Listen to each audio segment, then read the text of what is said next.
Vitry-sur-Seine, en banlieue parisienne. L'équipe de réanimation des sapeurs-pompiers est appelée en urgence dans le centre-ville. Une femme de 50 ans, qui ne donnait plus de nouvelles depuis des jours, a été trouvée inanimée chez elle. Ils avaient une première tension, bon, bah, je mets... Les pompiers de la première unité ont déjà sorti la quinquagénaire de son appartement. Mais son état est alarmant. Madame, j'ai un pouls. On passe par la fenêtre avec le sauvetage. On avait une odeur un peu particulière, donc on pensait que la dame était décédée. Finalement, on passe par la fenêtre, on arrive, cette dame elle est allongée sur son lit. Elle est le teint très gris. Elle parle, mais elle est très fatiguée, déshydratée. Hein, quand je pisse la peau, voilà. C'est une dame qui a une cirrhose, une bronchiolite. Voilà, elle était très faible.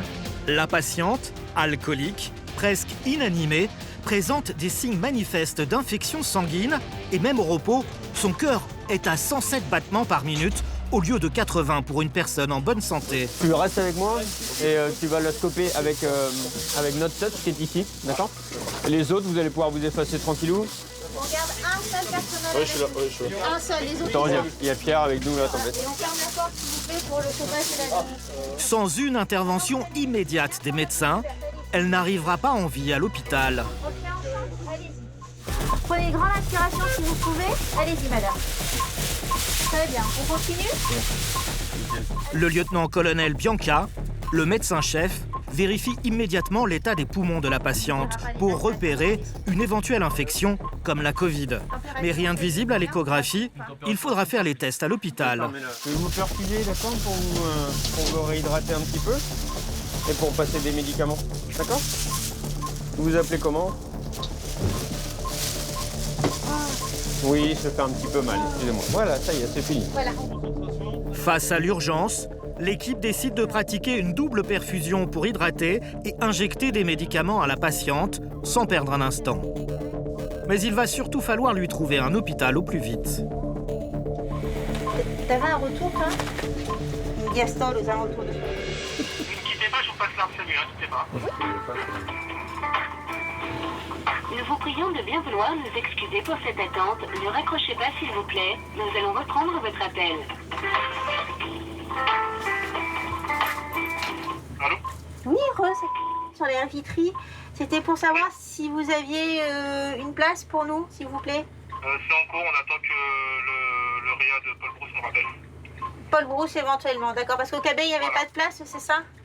Tout à fait. Ok, ben... Bon, nous attendons. Ça va, madame?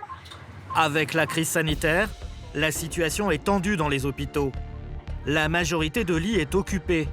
En attendant de trouver une place, il faut tenter de rassurer la patiente. Madame, est-ce que vous êtes d'accord pour que votre fille elle vienne vous faire un petit coucou avant de partir à l'hôpital ou pas du tout?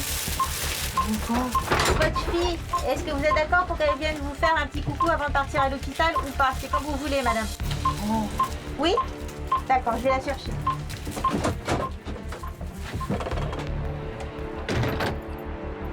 À cause de son alcoolisme, la quinquagénaire avait totalement coupé les ponts avec son entourage. Le médecin rend compte de la situation critique à sa fille. La dernière fois que votre maman est allée à l'hôpital, c'était quand? Elle y est allée au mois de mars, oui. Et après, depuis, je crois qu'elle y a plus été, parce qu'en fait, j'étais pas trop en contact avec elle par rapport à son alcoolisme. Ce que je sais, c'est qu'on va aller dans le service de réanimation. Parce que c'est grave. On va pas aller dans un simple service d'urgence. Pour la fille de la victime qui ne l'avait pas vue depuis des mois, la prise de conscience est brutale. Vous avez de la famille haute, vous avez un ami, frère, sœur, frère. Vous voulez pas les appeler un petit peu là? Si, mais je voudrais savoir si elle va se sortir. Ça, on va voir à l'hôpital.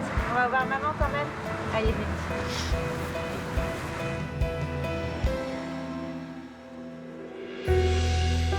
C'est peut-être la dernière occasion pour la jeune femme de voir sa mère.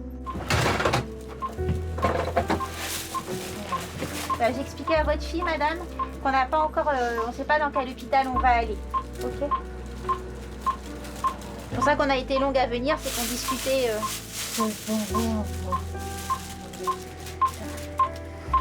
On redescend. Attention à la marche en descendant.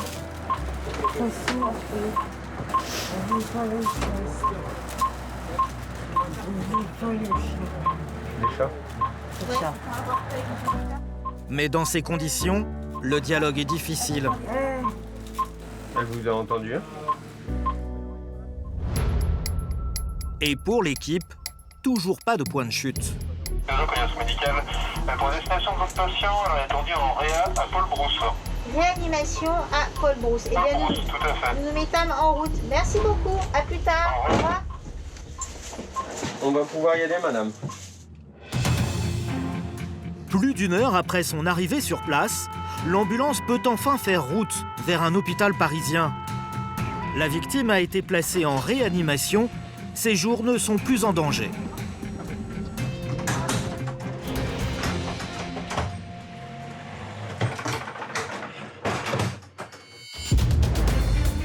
Vitry-sur-Seine, dans le Val-de-Marne. Une ville de 100 000 habitants au sud-est de la capitale, où se côtoient cité sensible et zone pavillonnaire. Population aisée et misère sociale. Pourquoi vous êtes allongé ici par terre? Parce que je suis fatigué. Durant plus d'un mois, nous avons partagé le quotidien des 65 hommes et femmes de la caserne de Vitry-sur-Seine. Ce sont des militaires, membres du corps des sapeurs-pompiers de Paris. Regarde-vous, rompez. Chaque année, ils effectuent près de 9000 interventions sur ce secteur.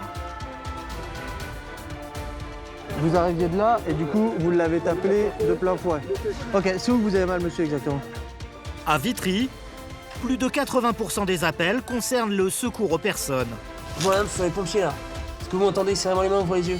Le caporal-chef Benjamin, 34 ans, fait déjà figure d'ancien. 14 ans de service, dont 4 à Vitry. On n'a pas une formation de psychologue, mais on a été sensibilisé là-dessus. On a certains gestes, certaines façons, certaines adaptations à avoir sur l'intervention. Marie-Charlotte, 27 ans, soldat de première classe, est pompier infirmier depuis 2 ans. Au quotidien, elle intervient sur les cas les plus graves. Moi, j'ai toujours voulu être infirmière depuis toute petite. Prendre soin des gens, c'est ce qui m'a toujours plu. Et c'est de leur apporter un réconfort. Elle va être confrontée à une situation particulièrement délicate. Il y a 2 patients en fait sur ce genre d'intervention. C'est qu'il y a à la fois un petit bébé dont il faut s'occuper et en même temps la maman. Le risque pour elle, c'est qu'elle fasse une hémorragie. Le caporal-chef Alan, 24 ans, est déjà un pompier expérimenté. C'est les pompiers, monsieur? Organisé et rigoureux, il est entré chez les pompiers de Paris dès l'âge de 18 ans. Messieurs, dames, c'est pas un spectacle, ça sert à rien de rester là. Entre détresse profonde et situation de crise, les sapeurs-pompiers de Vitry-sur-Seine entrent en action.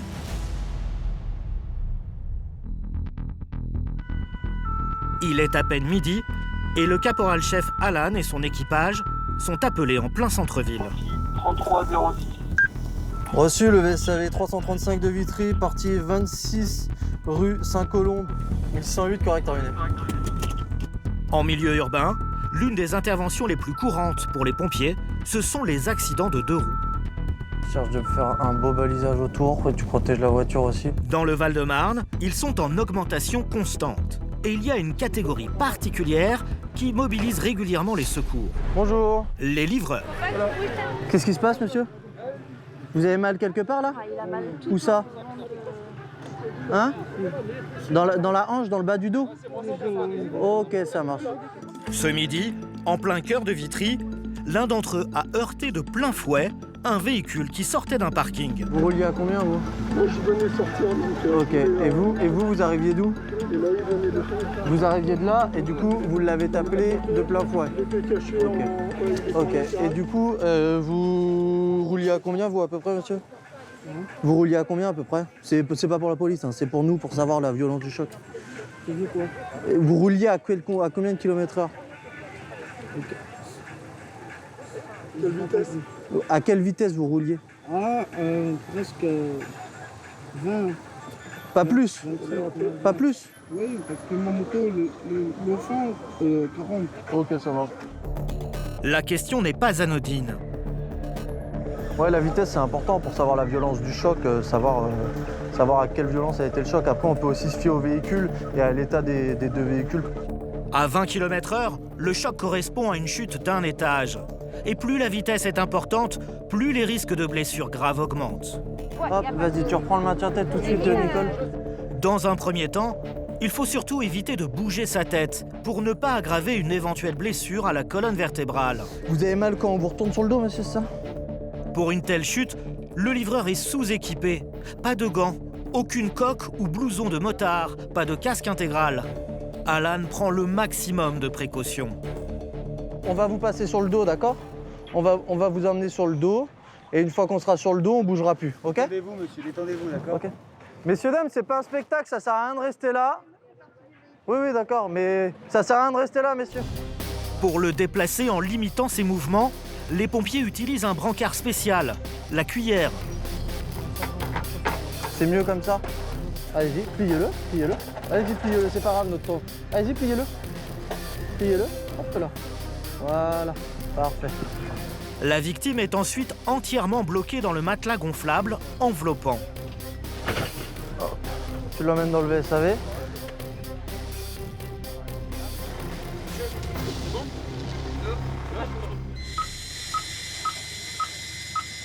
C'est bon. Avant le départ vers l'hôpital, le motard est soumis à l'éthylotest par la police. C'est bon. Super, merci, monsieur. Parfait. Pas un gramme d'alcool dans son sang. C'est déjà ça. Mais pour le jeune livreur, les courses vont s'arrêter pour quelque temps.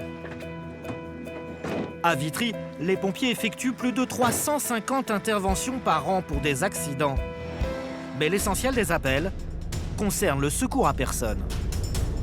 Et en particulier, les plus âgés, les plus isolés. Là, on part pour un homme de 83 ans qui est retrouvé allongé au sol par son infirmier qui présenterait une aphasie.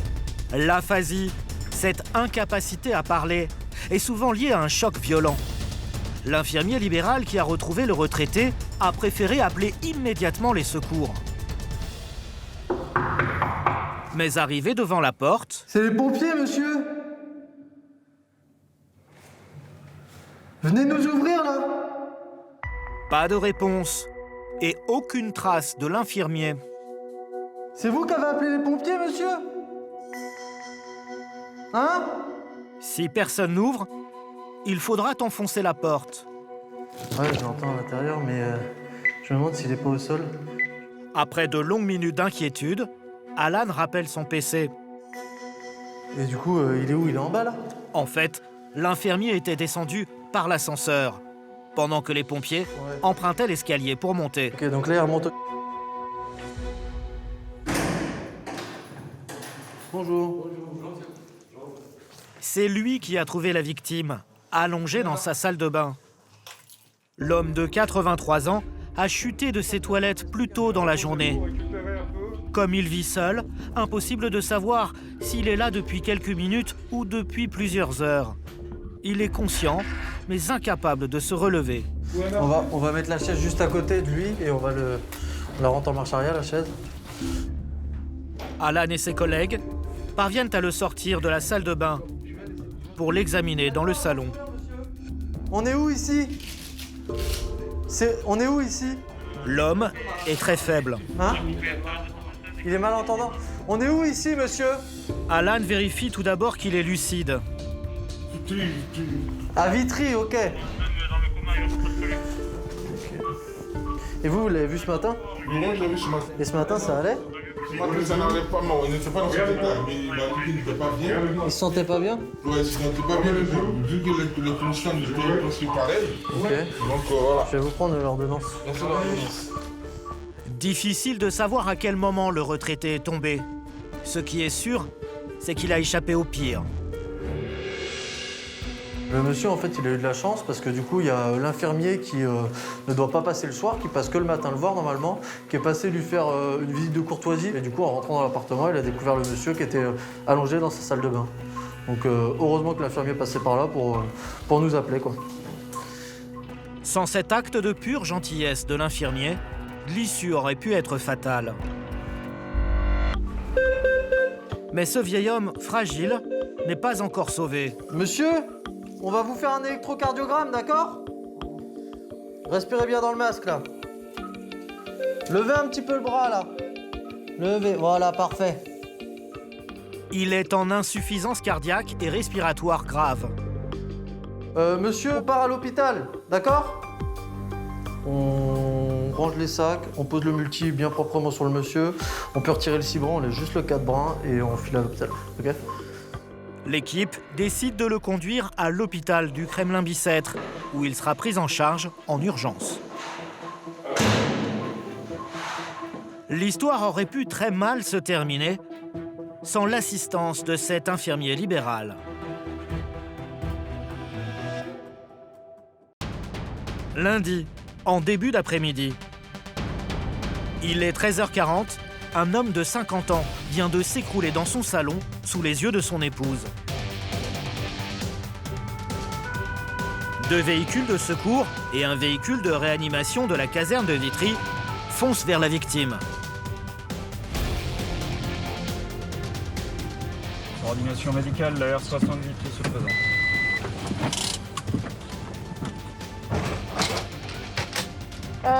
Je prends ça. Hein. Il faut prendre le sac et le medpack. La victime est en arrêt cardiaque. Depuis plus de 10 minutes, il y a urgence. Quel étage? À peine rentrée, Marie-Charlotte, l'infirmière, prend les choses en main. La situation est critique. En priorité, il faut maintenir les fonctions vitales du patient. Pendant que Marie-Charlotte pratique le massage cardiaque, Marilyn prépare l'homme pour le perfuser et l'intuber. Tu veux prendre le relais ou tu veux que je perfuse? Vas-y, prends le relais. Attends, analyse là. Il est toujours en asystolie. Allez. La systolie, c'est l'absence totale de pouls. À ce stade, un défibrillateur ne servirait à rien, car le cœur n'a plus la moindre activité électrique. Et pas de pouls, donc j'ai repris. Une seconde équipe de pompiers, arrivée sur les lieux, vient prêter main forte au réanimateur. Il y en a un qui prend le relais au massage. Tu prends la place? Vas-y, masse. Hop. Hop. Tiens, cardiopompe. Vas-y. La cardiopompe agit comme une ventouse sur la poitrine, permettant à la fois de comprimer mais aussi de relever la cage thoracique du patient. C'est 2 fois plus efficace qu'un massage classique.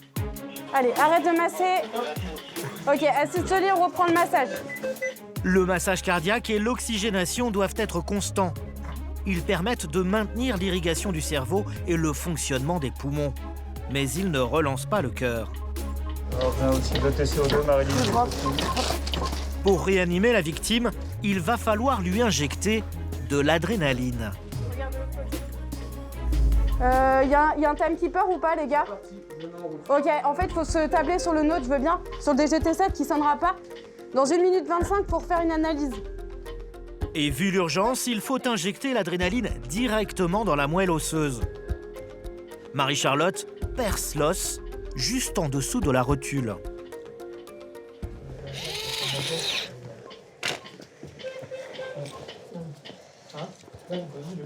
Marilyn, tu peux me préparer l'adré? Je passe 1 mg d'adré.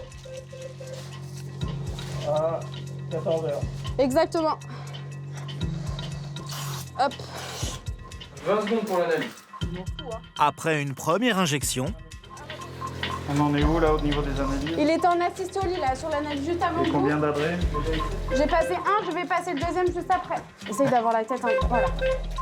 On va aspirer dans la bouche. Marilyn, tu peux me passer le 2e milligramme d'adresse, s'il te plaît, au niveau de la PIO? le cœur ne repart toujours pas. Les pompiers poursuivent leurs efforts et injectent de l'adrénaline à intervalles réguliers.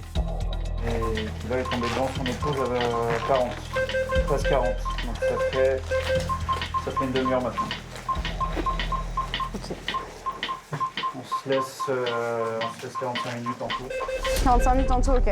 Bah, on est sur DGT7, là, on est déjà à 12 minutes.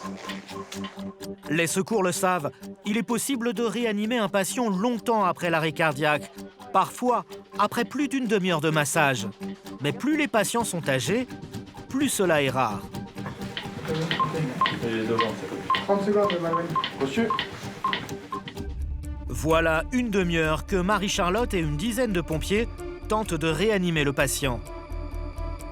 Allez, arrête de masser. J'ai pas de pouls, on reprend le massage. Toujours aucun signe de reprise de l'activité cardiaque.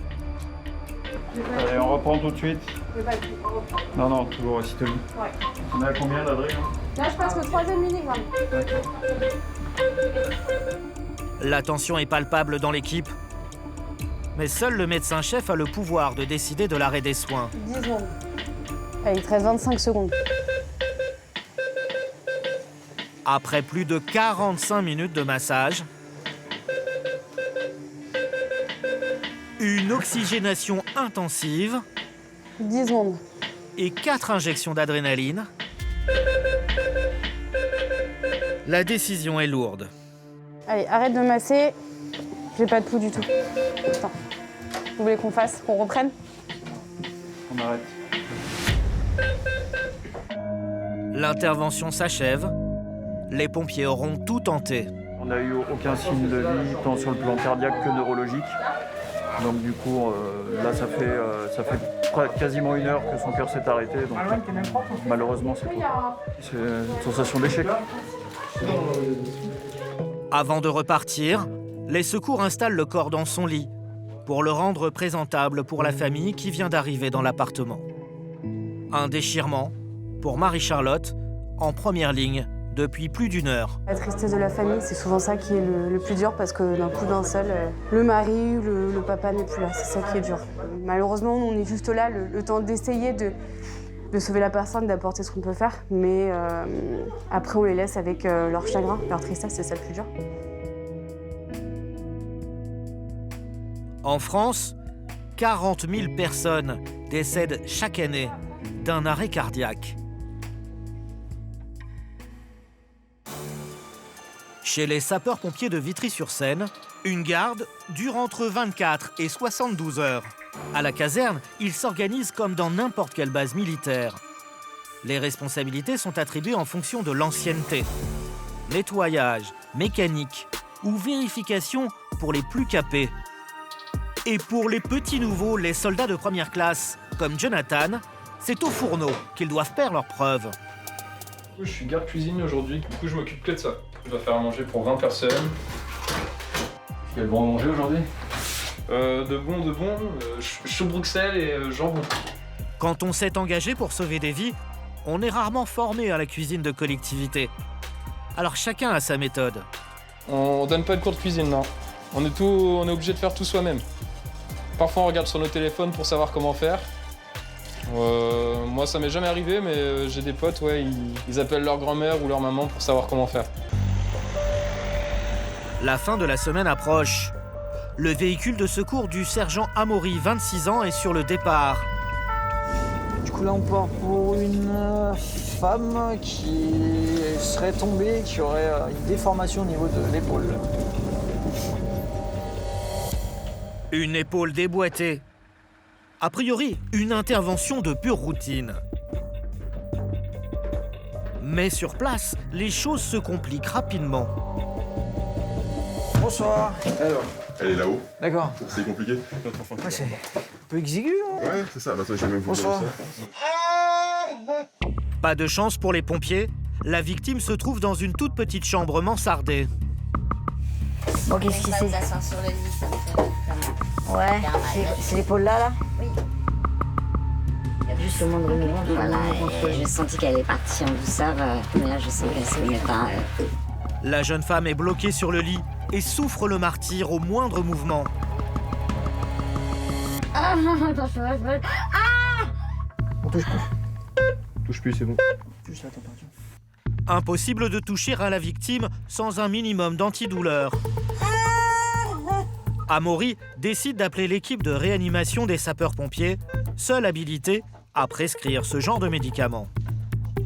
Ah non, là, elle est allongée. On a voulu ramener le bras, c'est pas possible. En plus, l'appartement, c'est tout exigu, c'est escalier en colimaçon complexe un peu. Quelques minutes plus tard, Alison et son équipe arrivent en renfort. Vous arrivez à bouger les mains? Oui, mais c'est de plus en plus compliqué. Je sens que c'est de plus en plus dur. Elle a rebougé depuis qu'elle s'est luxée. Elle a rebougé 3-4 fois, je sais pas dans quel sens. Cette jeune femme est coutumière de luxation de l'épaule. D'habitude, elle règle le problème toute seule. Mais cette fois, la douleur est beaucoup trop forte. Je sais que ça prend vraiment 2 secondes à la remettre, c'est ça qui m'énerve le plus, quoi. Mais s'il y a des trucs juste là pour la douleur, parce que je suis... Ouais, mais Alison n'est pas de cet avis. Sans bilan radio, ça va être compliqué. Si jamais derrière, il y a une lésion osseuse, que j'essaie de vous la remettre sans radio, ça bouge et que ça soit catastrophique après. Il va falloir évacuer la victime par ce tout petit escalier, en atténuant au maximum sa douleur. Ça, c'est le travail de Nicolas, l'infirmier. Il prépare un cocktail d'antidouleur plutôt dosé. Vous avez déjà eu de la kétamine? Non? La kétamine. C'est un médicament contre la douleur, mais bien puissant comme il faut. Non, ça vous parle pas du tout? Comme le brancardage va être très compliqué et qu'elle risque d'avoir quand même bien mal, on met de suite des médicaments bien actifs pour être sûr de la soulager. Ça fait carrément partir ailleurs, quoi. Et elle ne pensera plus à sa douleur. Gaz hilarant pour la détente, kétamine et morphine pour l'anesthésie. Et ça, c'est direct. Bon, ça va? 2 minutes, quand même. En quelques minutes, les médicaments font leurs effets. Attention, faut faire un peu.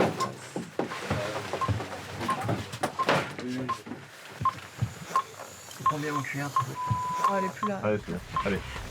Il faut glisser la jeune femme dans cette barquette gonflable pour l'extraire de l'appartement. Attention pour lever. Allez, Et apparemment, le cocktail d'antidouleur est encore un peu léger. Posez. Allez, soufflez, respirez bien le gaz. Respirez bien le gaz. À peine installée, la jeune femme continue de souffrir. Elle est partie 3 minutes. Et elle est revenue aussi sec. En réalité, les médicaments n'ont eu qu'un effet très court. Pour Nicolas, impossible de lui faire passer les escaliers dans cet état. C'est difficile de couper entièrement la douleur, mais... Oui. Change pas la douleur pour l'instant? Non? Là, avec la dose qu'on vous a mis, normalement, vous devriez être en train de chanter et de... C'est déjà la 3e dose d'anesthésiant que l'infirmier administre. Il sait qu'il ne pourra pas faire plus. Oui. Ça fait mal, là? Dès que les médicaments feront effet, l'équipe n'aura que quelques minutes pour évacuer la jeune femme. Allez, go. Non, elle est dans ses rêves. Ah bon, elle aura quand même un peu mal, on pourra pas faire mieux. C'est bon. Allez, c'est bien. Respirez bien. On lève. Allez. Tourne. Allez, on tourne.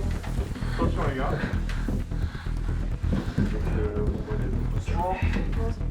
Allez, ça va. La bouteille d'eau là-dessus, derrière? Oui, c'est bon. File pas trop.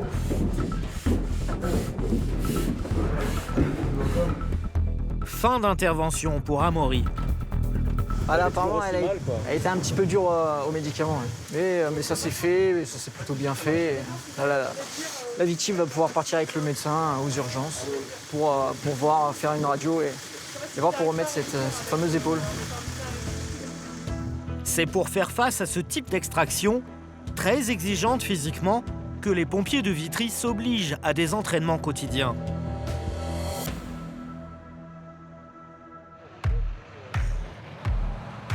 Dans ce corps d'élite, L'entraînement, c'est tous les jours.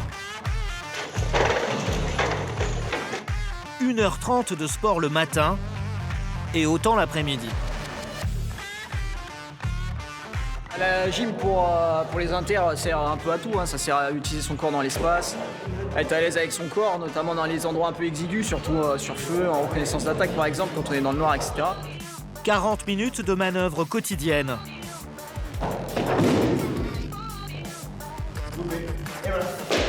Sans oublier le passage à la planche. Pour être efficace dans toutes les situations, les hommes et les femmes de ce corps d'élite doivent être affûtés. Mais tous les héros ont des limites. Au mois d'octobre, c'est compliqué. Ce matin, sous la surveillance de l'adjudant Pascal, instructeur de plongée venu spécialement pour l'occasion, une partie de la caserne s'essaie à une manœuvre complexe, le secours en eau vive. Une eau à 14 degrés ce jour-là.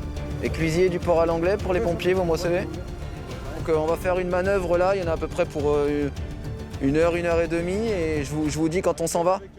L'exercice va s'effectuer en conditions réelles. Les sapeurs vont devoir se jeter à l'eau dans leur tenue de tous les jours et parcourir 20 mètres pour secourir une victime fictive. Ok les gars, quand vous vous mettez dans l'eau, vous descendez doucement. Une fois que le diaphragme est passé, que vous voyez que vous arrivez à respirer normalement, vous fixez l'objectif et juste des petits mouvements de bras, comme ça. D'accord? Même si ce n'est qu'un entraînement, les hommes ont la pression. Lequel d'entre eux sera capable, en plein hiver, de se jeter à l'eau pour sauver quelqu'un? Allez, retourne-toi et descends tout doucement. Allez, souffle. Voilà, prends des grandes inspirations. Pour certains, la difficulté est tout simplement insurmontable. Faut savoir que le corps dans l'eau se refroidit 70 fois plus vite qu'en surface. Dans une eau à 14 degrés, le choc thermique peut être fatal. En moins de 5 minutes, le diaphragme se bloque, la respiration devient difficile et le risque de paralysie musculaire est maximal. Entraînement difficile, guerre facile. C'est pas rude, il faut qu'ils se préparent psychologiquement. Ça prévient pas, hein. Les gens ils sautent pas que l'été. Hein. Généralement janvier, février, c'est là où on fait le plus de tentatives de. Ton organisme il va s'adapter, laisse-lui le temps. Et quand tu te sens prêt, tu y vas. En fait, certains organismes ne s'adaptent pas. Allez! Voilà, super, voilà. Toujours la tête hors de l'eau. Paralysé par le froid, le pompier ne peut plus nager. Là, dans ce cas-là, on sauve le sauveteur. Donc psychologiquement, pour un pompier, échec à la mission, c'est jamais une bonne nouvelle. Donc il a froid, il a vu qu'il n'avait pas réussi à sauver la personne.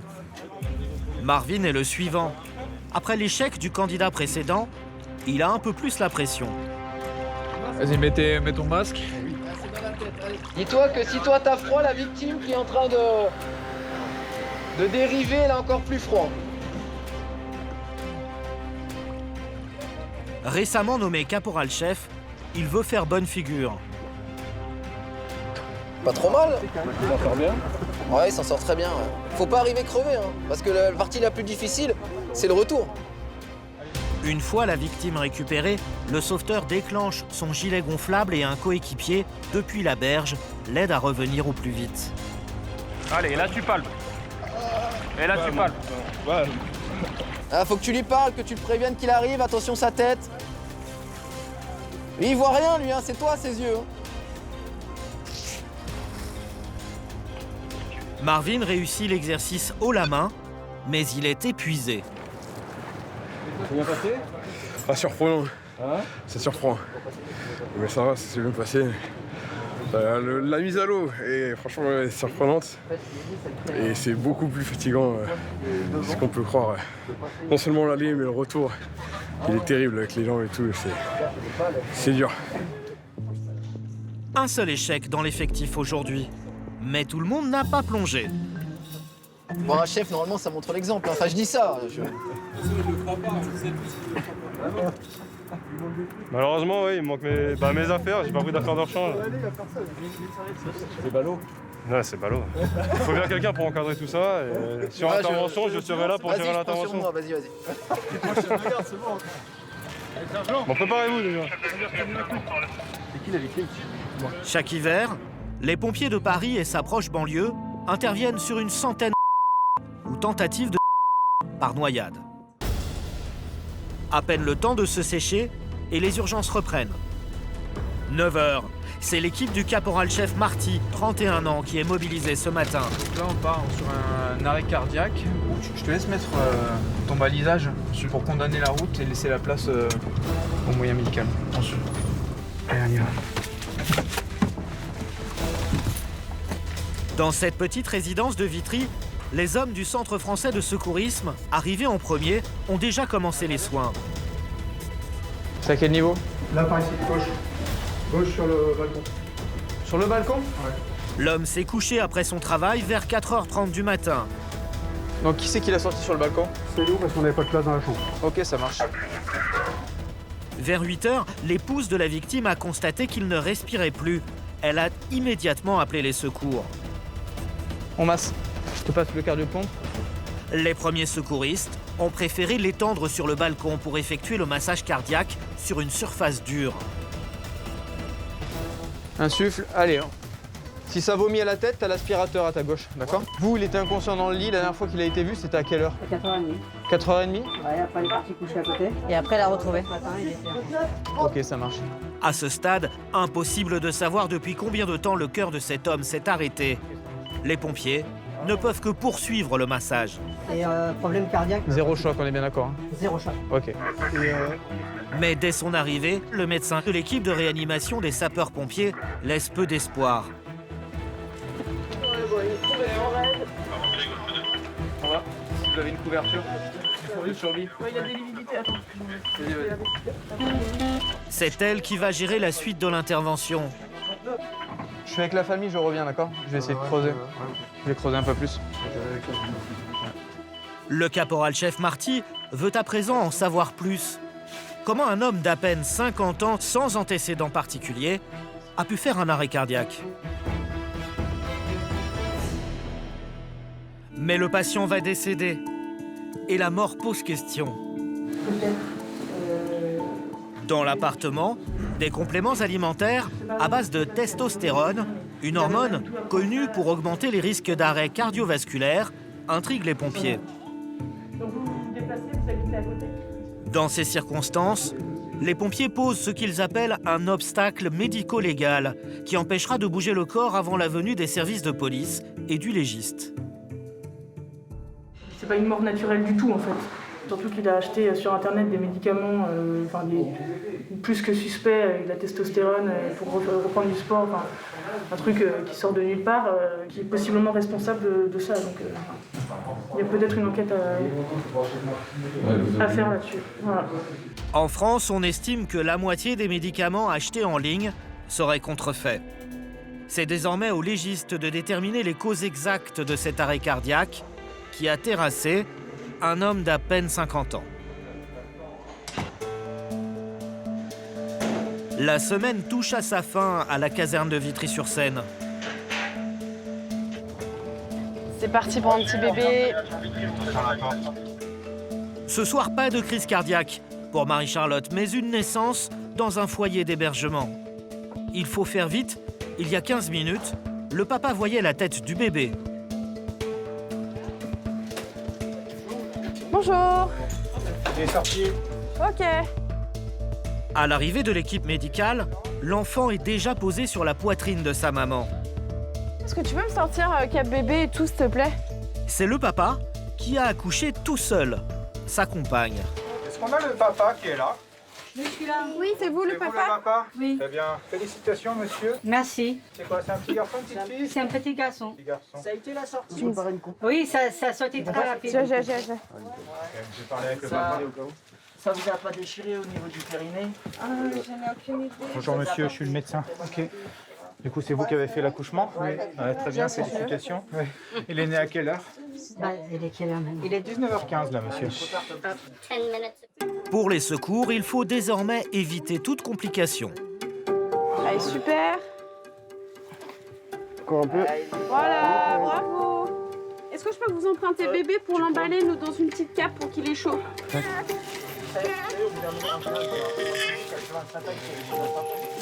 Regarde, c'est juste pour te mettre au chaud.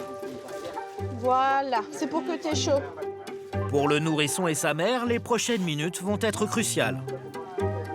Il y a deux patients en fait sur ce genre d'intervention.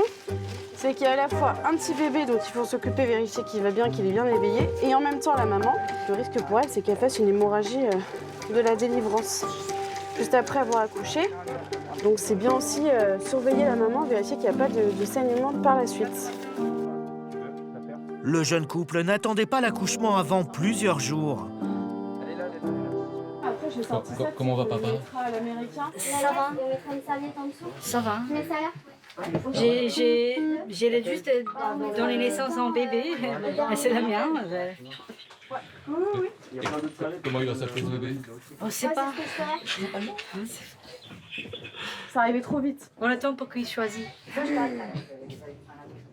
En attendant de se mettre d'accord sur son prénom, C'est super bien. Les gars, pour la chaise, c'est bon ou pas? il faut hospitaliser rapidement le bébé et sa mère dans 2 ambulances séparées pour disposer d'un équipement médical complet pour chacun d'entre eux en cas de problème durant le transport. Le but, quand on fait un accouchement, c'est de vite rouler après vers l'hôpital. Parce que nous, on serait un peu embêtés pour arrêter le saignement. On pourra juste traiter en essayant de remplir la dame ou en apportant quelques petits médicaments, mais ce sera tout. L'objectif, rejoindre au plus vite une maternité pour que la délivrance, l'éjection du placenta, y soit réalisée en toute sécurité. Si jamais, madame, au niveau de la douleur, ça continue, vous n'hésitez pas à nous dire. On met juste un Doliprane, là, d'accord? Pour essayer de vous soulager un petit peu. Et si ça suffit pas, vous dites. Et si vous avez envie de pousser ou quoi que ce soit, vous nous dites aussi. Mais une fois encore, la jeune femme va accélérer la cadence. Vous sentez une contraction? Vous voulez essayer de pousser ou Vous voulez pas? qu'on essaye ou pas, madame là? On t'appelle ça. Allez, on va faire. Après un accouchement express, la délivrance ne prend que quelques secondes. Ok. Ça pousse? Allez, on écarte bien. Allez, c'est vous qui allez faire le travail. Super! Attends. Prépare-toi à la réception, il est là. Il est là, ouais. Ouais, allez, bravo, super. Parfait, madame.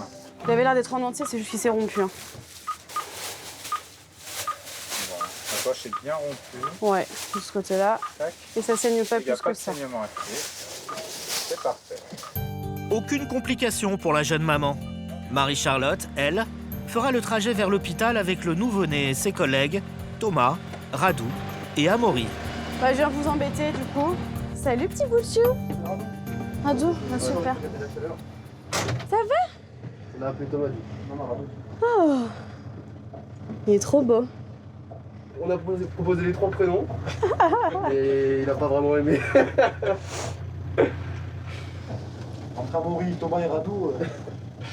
Peut-être qu'il voudra Laurent ou Romain. Hein. Moi je dis Radou, mais de l'autre côté. Hein. Est-ce qu'on avait pris la température ou pas? Ouais, on l'a repris là il y a 5 minutes. T'avais combien? 37. Ah bah parfait. Ok. Et ben on va à l'hôpital où on veut aller. Après un court trajet, Ah si, trop bien. Allez, on va aller au chaud. l'équipe arrive enfin à l'hôpital. En France, sur 800 000 naissances, seulement 1500 ont lieu à domicile. Le bébé va très bien, la maman va très bien aussi. Une belle inter, comme on aime en avoir parfois. On vit parfois des choses difficiles, mais parfois on vit également des belles choses.